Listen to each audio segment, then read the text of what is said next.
السلام علیکم اعوذ باللہ من الشیطان الرجیم بسم اللہ الرحمن الرحیم اللہم صلی علی محمد وعلی آل محمد کما صلیت علی ابراہیم وعلی آل ابراہیم انک حمید مجید اللہم بارک علی محمد وعلی آل محمد کما بارکت علی ابراہیم وعلی آل ابراہیم انک حمید مجید اعوذ باللہ من الشیطان الرجیم بسم اللہ الرحمن الرحیم۔ آج ہم گفتگو کریں گے اسم مبارکہ سیدنا حضرت محمد صلی اللہ تعالیٰ علیہ وآلہ وسلم کے متعلق۔ ویسے تو بے شمار اسماء ہیں، یہ وہ اسم پاک ہے جس کو اللہ تبارک و تعالیٰ خود محبوب رکھتا ہے، اور اس کے علاوہ اس کی مخلوق میں جو بھی صاحب ایمان ہیں وہ بھی مانتے ہیں۔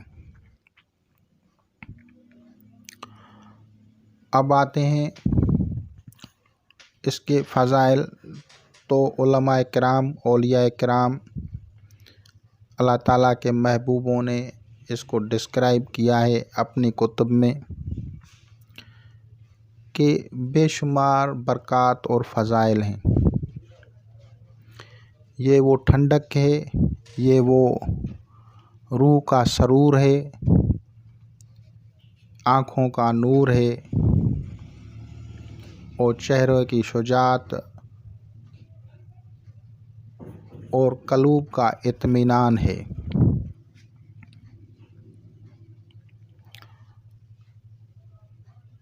اس میں 4 حروف پہ یہ اسم مبارک مشتمل ہے۔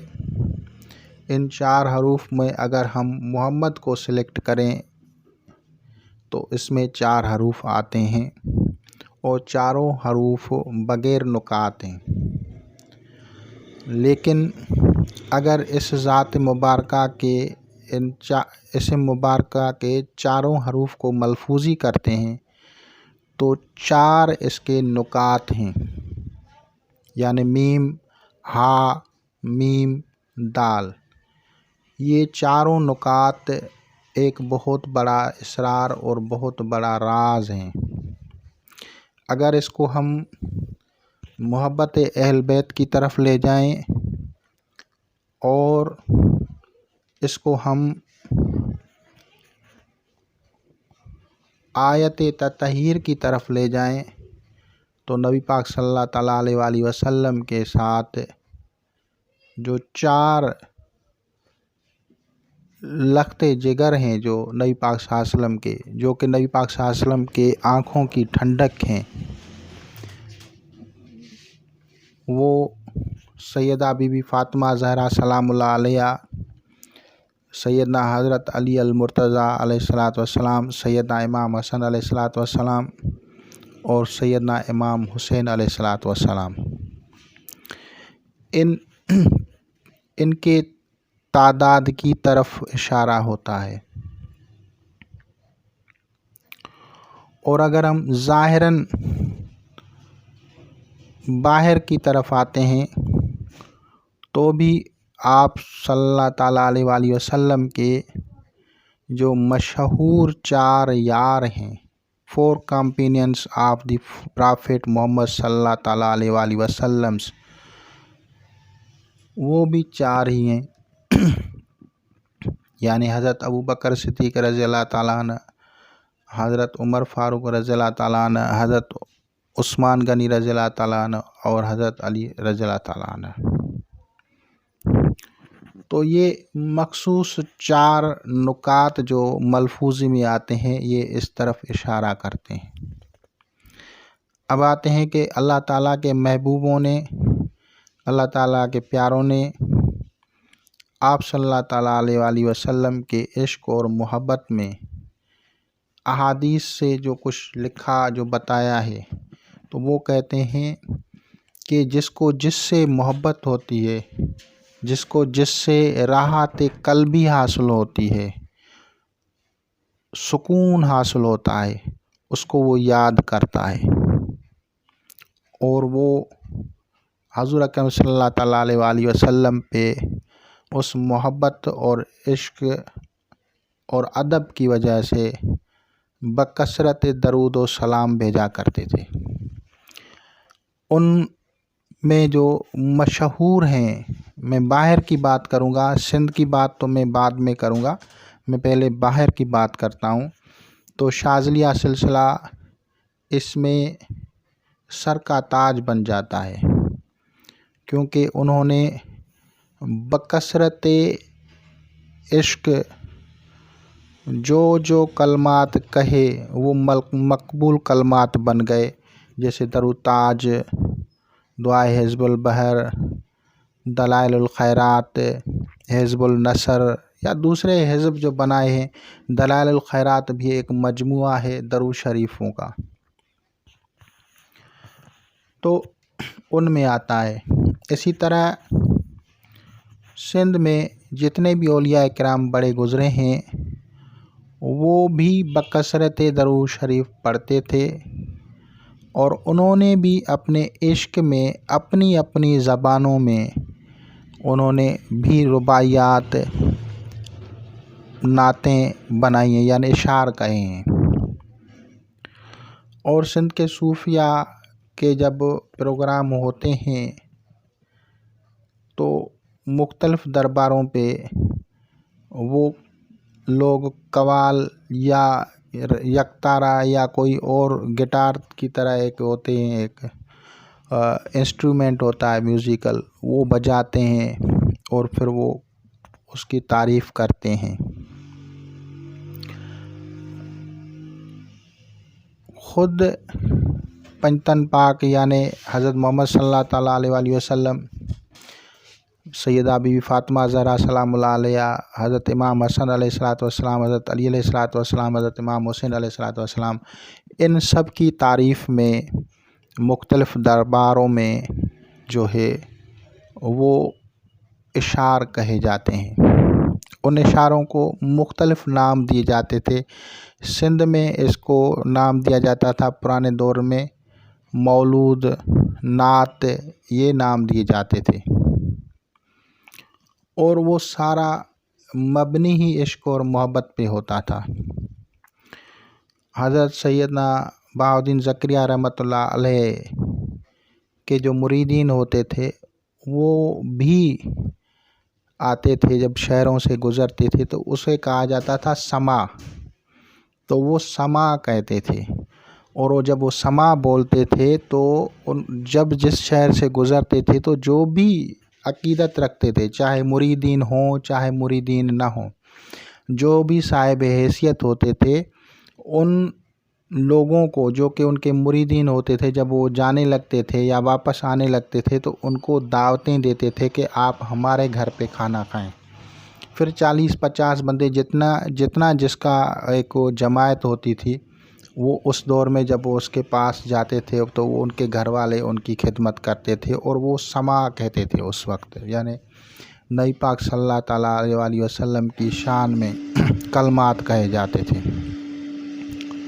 اسی طرح جو جس سے محبت کرتا ہے اسی کا ذکر ہوتا ہے، چاہے وہ آہستہ سے کرے یا بڑی آواز سے کرے۔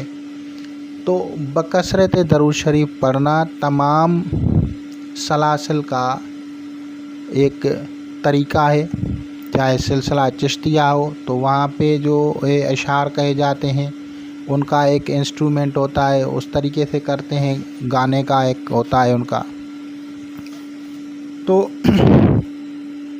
اب آتے ہیں کہ حضور اکرم صلی اللہ علیہ وسلم کے نام کی بے شمار تاثیرات ہیں۔ حضرت احمد رضا بریلی رحمۃ اللہ علیہ، امام احمد رضا بریلی جسے بولتے ہیں رحمۃ اللہ علیہ، آپ نے سحر و جادو کے بطل کے لیے 2 اسم کو انتخاب کیا، اللہ اور محمد کو۔ بے شمار اسرارات ہیں، ایک اسرار بھی یہ بتا دیتا ہوں کہ جب جلالی اسماء پڑھے جاتے ہیں تو آدمیوں پہ اس کی حرارت برداشت نہیں ہوتی، تو اس کی ٹھنڈک کے لیے محمد صلی اللہ تعالیٰ علیہ وسلم پہ درود پڑھا جاتا ہے، اور اس درود کی برکات کی وجہ سے اس کی جو ہے روحانی مینٹیننس ہوتی رہتی ہے۔ روحانی بیلنس رہتا ہے۔ اگر آدمی درود شریف نہ پڑھے تو آدمی وہ بیلنس برقرار نہیں رکھ سکتا۔ یہاں تک کہ اگر ہم نماز پڑھتے ہیں، صلاۃ پڑھتے ہیں، تو اس میں بھی درود ابراہیمی پڑھا جاتا ہے۔ اگر ہم درود ابراہیمی نہ پڑھیں تو ہماری نماز کا کیا ہوگا؟ تو یہ برکات ہیں۔ اللہ تعالیٰ کہتا ہے مجھے بھی یاد کرو، میرے محبوب کا بھی اس میں حصہ ہے۔ یعنی اللہ تعالیٰ کا جو بھی عبادت ہے اس میں اس کی عبادت تو ہے، لیکن ساتھ میں اس کے محبوب کی کلمات کی تعریف بھی ہے نا۔ جیسے ہم درود شریف پڑھتے ہیں، نماز میں درود شریف ہے، نماز کے علاوہ بھی اگر بکثرت ذکر الہی کرتے ہیں تو درود شریف تھوڑا بہت پڑھا جاتا ہے۔ وہ ہر ایک کی اپنی کیفیت ہوتی ہے، حیثیت ہوتی ہے، جسمانی صحت ہوتی ہے، کوئی 100 مرتبہ پڑھتا ہے، کوئی 200 مرتبہ پڑھتا ہے، تو یہ ایک الگ بات ہے۔ لیکن ہر ایک میں حصہ رکھا گیا ہے ایک تھوڑا تھوڑا، کہ جب ہم قادریہ سلسلہ ہے تو بھائی 100 مرتبہ پڑھو، 200 مرتبہ پڑھو، درود شریف کا حکم ہوتا ہے۔ تو اسی طرح دوسرے سلاسل میں بھی ایسے ہی ہے۔ اور تمام کتب، اگر ہم اسلامی تمام کتب کو دیکھیں گے تو وہاں پہ آپ کو فضائل درود شریف ضرور بالضرور ملیں گے۔ تو حضرت محمد صلی اللہ علیہ وسلم پہ درود بھیجنا روحانیت کی کلید ہے۔ اس کے بغیر روحانیت کی ہم نہ بیلنس کر سکتے ہیں، نہ روحانیت کی مینٹیننس کر سکتے ہیں۔ اور اس سے فائدے جو ہیں احادیث کے مطابق کہ آپ کے گناہ بخشے جاتے ہیں، آپ کے درجات بھی بلند کیے جاتے ہیں، گناہ بھی بخشے جاتے ہیں، درجات بھی بلند کیے جاتے ہیں۔ تو اب آپ دیکھیں گے کتنے بڑے فائدے ہیں، اور جنت بھی ملتی ہے، کیونکہ شفیع المذنبین صلی اللہ تعالیٰ علیہ وآلہ وسلم وہ ذات اقدس بھی محمد صلی اللہ تعالیٰ علیہ وآلہ وسلم ہے نا۔ تو وہ فائدہ بھی ہے، آخرت کا فائدہ بھی ہے، دنیا کا بھی فائدہ ہے، دنیا میں بھی فائدہ ہے، آخرت کا بھی فائدہ ہے۔ اگر کوئی، میں ایک روحانی نقطہ بتا رہا ہوں، اگر کوئی بکثرت درود شریف پڑھتا ہے تو اس ایریے کے جتنے بھی ولی کامل صاحب مزار ہوتے ہیں ان کو اسپیشلی ڈیوٹی لگ جاتی ہے کہ فلاں میرا بندہ اس علاقے میں رہتا ہے، ان کی حفاظت، ان کی مدد کے لیے آپ متعین کیے گئے ہیں۔ تو وہ بزرگان دین ان کی غائبانہ نگہداشت کرتے ہیں، اور جتنے بھی آپ کے اوپر سحر و جادو، جنات، شیاطین، اثرات بد جتنے بھی ہوتے ہیں ان کو وہ کاٹتے ہیں۔ فرق صرف اتنا ہے کہ آپ کتنا کرتے ہیں اور کس طرح سے کرتے ہیں۔ یعنی جو ہمیں فرائض ہیں کہ خوشبو لگائیں اور طہارت کا خیال رکھیں، اور ادب اور محبت سے اگر ہم درود شریف پڑھتے ہیں تو بالکل اس کی تاثیر برحق ہوتی ہے۔ لیکن اگر آپ ادب ملحوظ خاطر نہیں رکھتے، صفائی ستھرائی کا خیال نہیں رکھتے، طہارت نہیں رکھتے، تو پھر پاکیزہ ارواح جو ہیں وہ آپ کے قریب نہیں آئیں گی۔ تو یہ چیزیں ہوتی ہیں جن کے کرنے سے اللہ تعالیٰ آپ کے لیے برکات، فرشتے آپ کی امداد میں، بزرگان دین کی ارواح آپ کی امداد میں، یعنی ارواح صالحین، ملائکہ سب خدمت میں ہوتے ہیں کہ اس کی ہم مدد کریں۔ اب بتائیں کہ کتنا بڑا اس اسم مبارکہ کی برکت ہے۔ کیونکہ یہی وہ محبوب ہے جس کی وجہ سے کائنات تخلیق کی گئی، اور یہی محبوب صلی اللہ تعالیٰ علیہ وآلہ وسلم ہے جس کو اللہ تعالیٰ نے اپنے نور سے تخلیق کیا، اور یہ وہی محبوب صلی اللہ تعالیٰ علیہ وآلہ وسلم ہے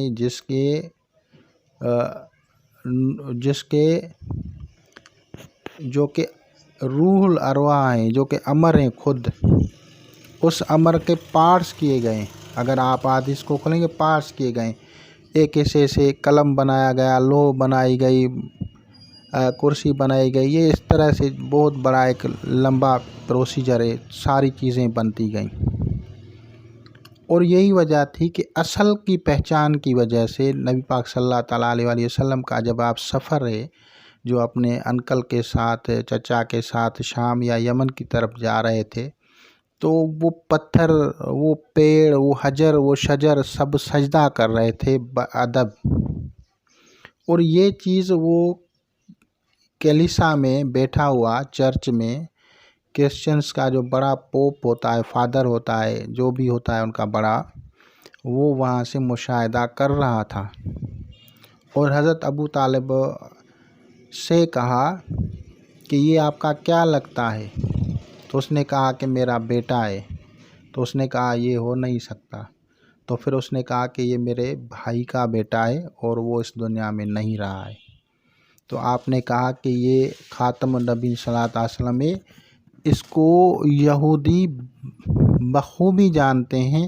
آپ اس کو اس روٹ پہ شام کی طرف یا ادھر یمن کی طرف لے کے نہیں جائیں، آپ اس کو واپس جو ہے اپنے شہر میں لے جائیں۔ تو اس نے کیا مشاہدہ کیا تھا؟ اس نے مشاہدہ کیا تھا کہ سجدہ کر رہے ہیں حجر، شجر، حجر یعنی پتھر اور شجر یعنی پیڑ پودے، وہ سب حضور اکرم صلی اللہ علیہ وسلم کو بادب سجدہ کر رہے تھے۔ اور یہ نور ہی تھا کہ ابرہ نے جب یمن کے بادشاہ نے کعبۃ اللہ کو مسمار کرنے کے لیے آیا، تو اس کا بادشاہ کا جو ہاتھی تھا، فیل، اس نے، محمود اس کا نام تھا، اس نے حضرت ابو طالب کو سجدہ کیا تھا، اس کی تعظیم کی تھی، کیونکہ ان کو وہ نور، وہ نورانیت نظر آتی ہے جانوروں کو یا دوسری چیزوں کو۔ ہم انسانوں کے قلوب پہ 40 پردے رکھے گئے ہیں، اور وہ پردے ظلمت کے ہیں، وہ ہٹانے ہوتے ہیں، اور اس کے ہٹانے کے لیے ریاضتیں کرنی پڑتی ہیں، عبادتیں کرنی پڑتی ہیں، تب جا کے ہٹتے ہیں۔ شیاطین کا گھیراؤ ہوتا ہے یا نفس کا بھی گھیراؤ ہوتا ہے، اب ان سے جب نکلتے ہیں تبھی جا کے کچھ نہ کچھ نظر آتا ہے نا۔ تو وہی ہمارے جو قلب ہے، ہمارے جو دل ہیں، ان پہ پردے پڑے ہوئے ہیں، تو اسی لیے ہم وہ مشاہدہ عمومی طور پہ نہیں کر پاتے۔ جو برکات ہوتی ہیں وہ ہمیں ہوتی ہیں لیکن ہمیں نظر نہیں آتی۔ درود شریف ہم پڑھتے ہیں، برکات حاصل ہوتی ہیں، لیکن ہمیں نظر نہیں آتی، ہم سمجھ میں نہیں آتی، ہمارا مشاہدہ نہیں ہوتا کہ کون سا فرشتہ کون سا کام کر گیا، کون سا بزرگ آیا تھا جس نے غیبی مدد کر دی تھی۔ تو یہ ساری برکات جو ہوتی ہیں یہ درود شریف نبی پاک صلی اللہ تعالیٰ علیہ وسلم کے اسم مبارکہ سے ہوتی ہے۔ درود ابراہیمی کے پڑھنے سے بھی سحر و جادو قطع ہو جاتا ہے، کاٹ ہو جاتی ہے۔ تو انشاءاللہ تعالیٰ آپ لوگوں سے استفادہ کریں گے۔ خدا حافظ۔